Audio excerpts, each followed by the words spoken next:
Hello everyone, this is Strawberry Shorty here with my review of Resident Evil Apocalypse. So, we've already done the first one, and this will be a look at the second movie, which seems to encompass parts of both Resident Evil 2 and Resident Evil 3 Nemesis.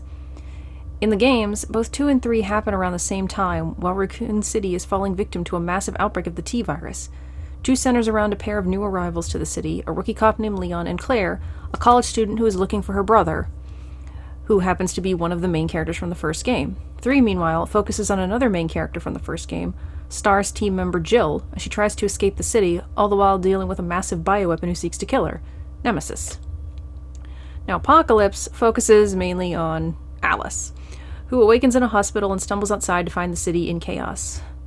Jill is a supporting character, while Leon and Claire are nowhere to be seen. There are a few other characters that play a significant part, fellow S.T.A.R.S member Peyton, reporter Terry, some guy named LJ, Umbrella-employed soldiers Carlos and Nikolai, and a young girl named Angela. Angela's father is a high-ranking Umbrella employee, and she was supposed to be evacuated from the city along with him, but things went wrong. Now the other characters must find her to secure an escape route, while dealing with a bioweapon unlike anything they've ever seen before. So of these characters, besides, Jill, only Carlos and Nikolai are from the games, featuring in Resident Evil 3. They don't really look like their counterparts, and Nikolai might as well have been a completely different member of the team, given that he's not even remotely like Nikolai in the games. Angela's kind of similar to Resident Evil 2's Sherry in that she's a young girl who's the daughter of at least one Umbrella scientist, but that's about it. And the bioweapon mentioned earlier is Nemesis, who was the main antagonist of Resident Evil 3. There, he's programmed to go after S.T.A.R.S members, and in the game, he's mainly dealing with Jill, as she's the only one who's still in the city. Here, his goal is more to wipe out all surviving members of the police force, but he feels much more like an antagonist to Alice, which a lot of fans weren't happy about since, Jill is right there. Anyway, to start off with, I remember liking this movie way more than the first one, to the point where I actually remember, the characters and the plot points. Watching it again, I still like it just as much. There are changes and omissions I can understand many fans being upset over, namely Alice's importance, but I wasn't too bothered by it personally. Adaptations have a thin line to tread. If they're too much like the source material, then we know everything that's going to happen. But if they're too different, it can end up making many fans feel like they got cheated. I feel like this movie took the source material and twisted it in an interesting way, even if it didn't always work. The action was fine, but I didn't really care about most of it. That might just be a personal preference, though. Some characters, like Carlos and Nikolai, felt like too much of a departure from their game counterparts. Jill was different too, but she at least looked like the character, so that helped me, make the connection. And I'm kind of curious to see where Alice's story goes from here. I know that's a bit short for like a main review, but I want to get to the spoiler section now. I feel like most of the people watching this will probably be ones who've already seen the movie anyway. So, here we go. I tried to make this less rambly than the last one, but it's still a lot of, random notations I made while watching it. So, this intro recap thing we got going on is pretty cool looking. I really love what they do with the Umbrella logo. They make it, look super cool. They did that for the first one, too, but I like it here. And they're evacuating everyone, and then it's 13 hours later, that car with Angie in it, and that crashed 13 hours ago, and you're all just now trying to find her. Why wasn't her father on the computer hacking the system earlier? I love Jill's intro, even though it's never really established why she got suspended. I guess I maybe wasn't actually all that wrong about the first movie kind of being a prequel to the first game. It does seem strange that she can just walk into the police station and start shooting people, and no one takes her out. Also weird that she frees LJ despite having no idea what he's been arrested for. This is a way more aggressive portrayal than her game counterpart, but still a pretty cool scene. And hey, honestly, at least Umbrella is evacuating its employees and their families, and even tries to evacuate the normal citizens until the infection reaches that far. I still think they kind of freaked out for nothing, one guy's infected, kill everyone. Carlos also gets a pretty cool intro, even if he doesn't look much like his game counterpart. The guy with him, I'm pretty sure that's the one that's supposed to be Nikolai, though they have not said his name yet. They really did him an injustice, and I'm not sure why. Like, there were other members of Carlos's team who could have been given that role, and it wouldn't have been out of character. Also, really annoyed the woman that Carlos saved went and jumped out the roof. I mean, I get her reasoning, but like, you could have just jumped from the start instead of trying to fight off the zombies. Anyway, I hope that girl whose dad died somehow made it out of the city, at the gate to get out.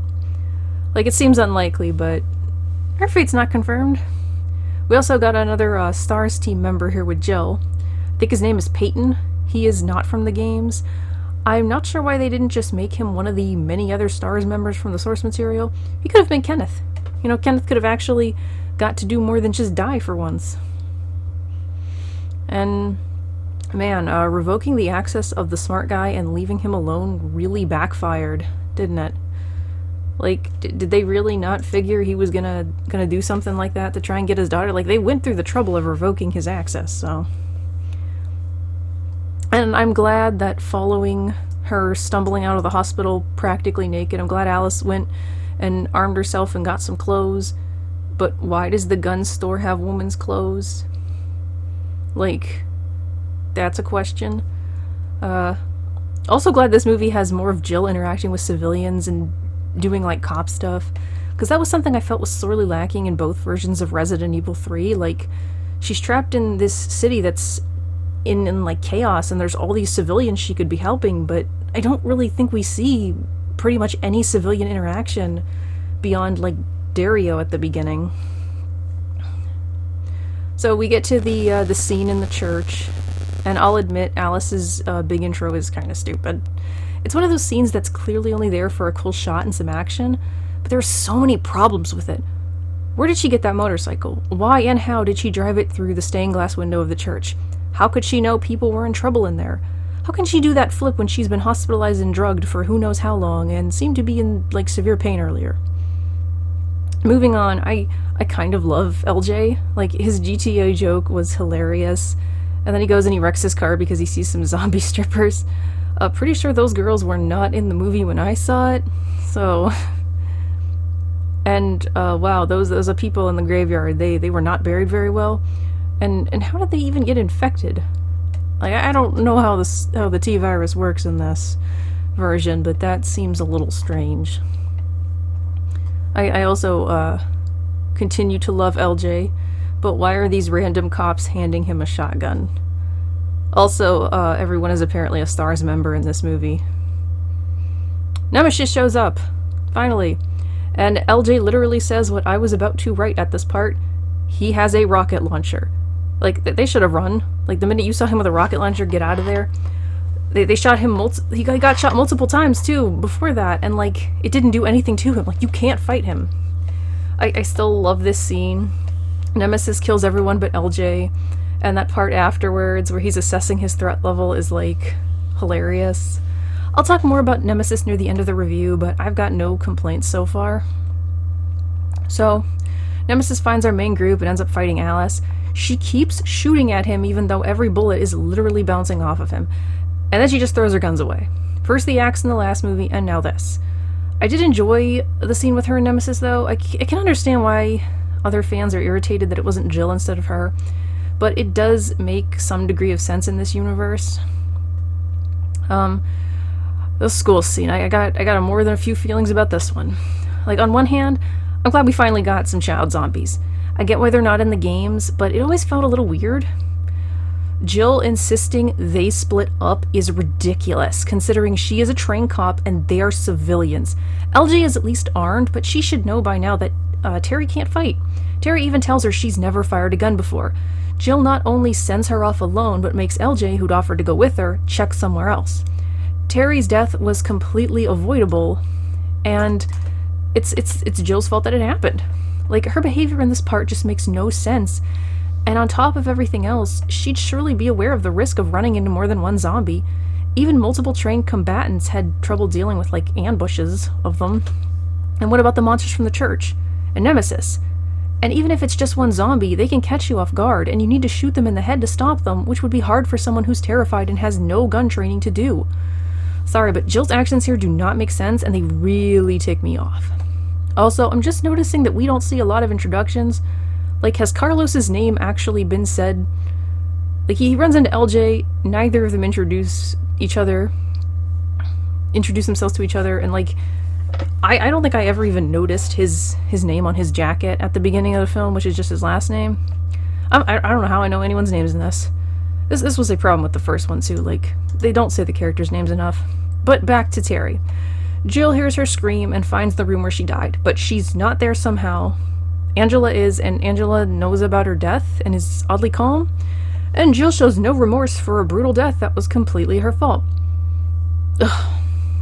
Anyway, I like the idea of the T-virus originally being made by Dr. Ashford to help Angela, and then it being stolen from him. He's clearly genuinely upset about this. I do wish we got a bit more info about Angela's condition. Like, how often is she using the cure to keep the virus in check? And what's with this thing where she and Alice almost seem to have some sort of psychic link? And LJ continues to crack me up. Like, the whole thing where he finds out Carlos is infected is hilarious.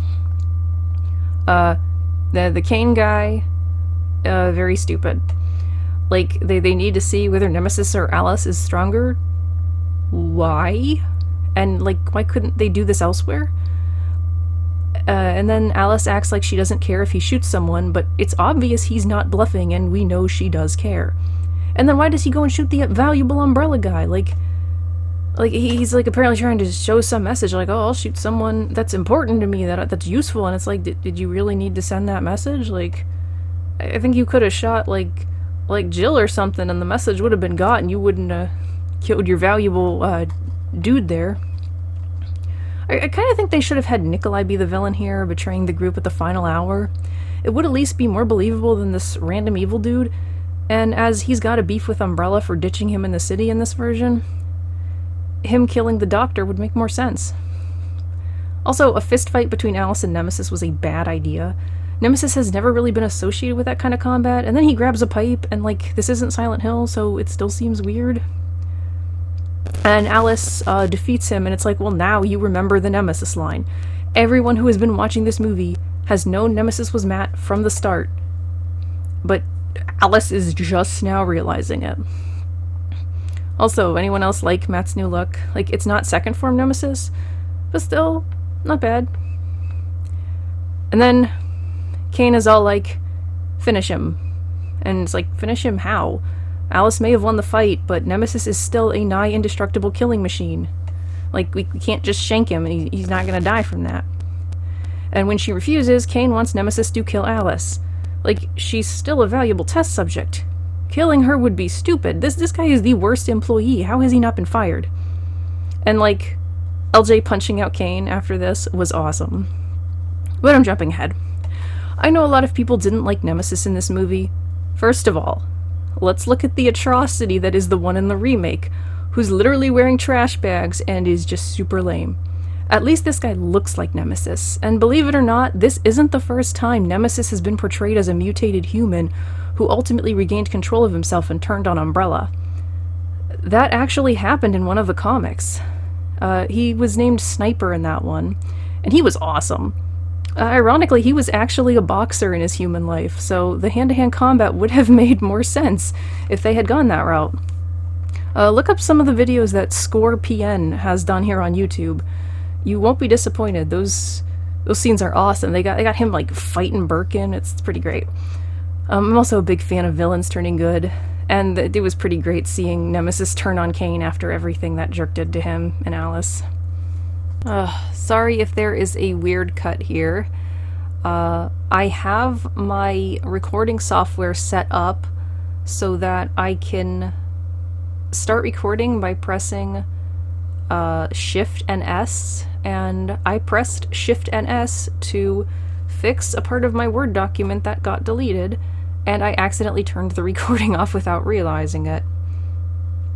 So, to continue, Alice starts stealing moves from Claire Redfield, and then she starts shooting at this helicopter that's threatening to open fire even when it is clearly not working. She has a problem with doing this. And then Carlos goes over to help her struggle her way to the helicopter, and it's like, Carlos, the city is about to blow up. Just pick the woman up and carry her. And can we take Nemesis with us? Like, it's fine. We'll put a hat on him. Everyone will just think he's a really big human. But sadly, no, we leave him behind. That creep Kane gets thrown off the helicopter, and fittingly, a zombified Dr. Ashford gets the first bite. A little side note here, whatever happened to the helicopter pilot?